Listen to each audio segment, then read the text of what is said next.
Hello everyone, this is a question series on sinusoidal steady state analysis. Let's continue with the problem. In the system shown, x of t equal to sin t, in steady state the response y of t will be. Given a system whose transfer function is 1 by s plus 1 and whose input is given as x of t is sin t, we have to find the output y of t. Now let's find the solution. Given the transfer function 1 by s plus 1. Let's take it as h of s. h of s equal to 1 by s plus 1. Now, in the frequency domain, s will be replaced by j omega. That is 1 by j omega plus 1. Now this h of j omega will have a magnitude and a phase angle. That is magnitude of h of j omega, angle h of j omega. Will be, first is the magnitude. Magnitude of h of j omega is 1 by root of 1 plus omega square. And the angle of j omega, that is in the numerator 1 angle 0, the denominator tan inverse omega by 1. So the magnitude of h of j omega is 1 by root of 1 plus omega square, and angle of h of j omega is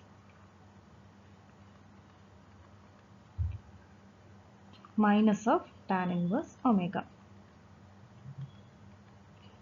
Now, in the given question, what is the input? Input is x of t equal to sin t.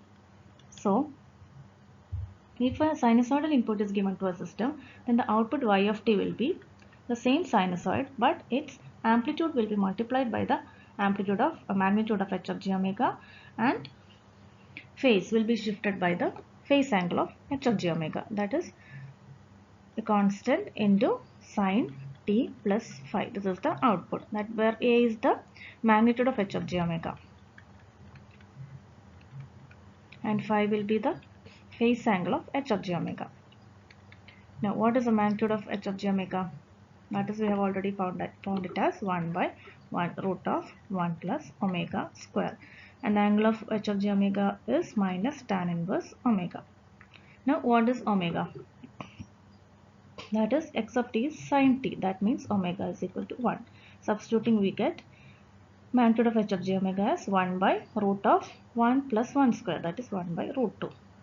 Now the phase angle will be minus of tan inverse 1, that is minus of 45 degree, or minus pi by 4. Okay, now we get the output y of t as a sin t plus phi, that is 1 by root 2 sin t. Here it is minus pi by 4. This is the output of the given function. Thank you.